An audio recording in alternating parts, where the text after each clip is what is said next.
1.4. Publication de la liste des boursiers.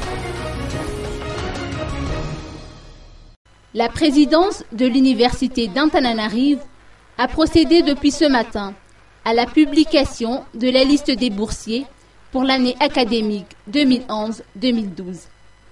Il s'agit dans un premier temps de payer les frais d'équipement et le premier mois de bourse d'études à temps indiqué.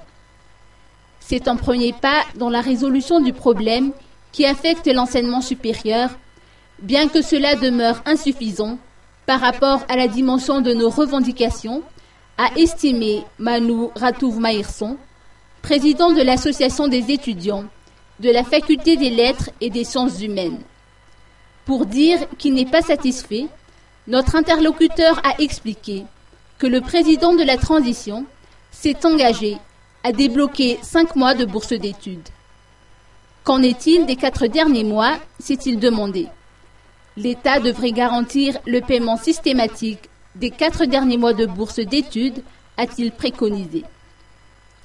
Le personnel administratif et technique de l'Université d'Antananarive, pour sa part, n'a pas perçu de salaire aujourd'hui, contrairement à l'annonce faite par le président de l'Université d'Antananarive hier. Le PAT a ainsi poursuivi sa grève et menace de suspendre ses activités, même si le déblocage des bourses d'études est désormais effectif à temps indiqué. Ces employés ont observé une grève depuis le 30 octobre dernier pour réclamer le paiement de leur salaire du mois d'octobre qu'ils doivent normalement percevoir à partir du 22e jour du mois.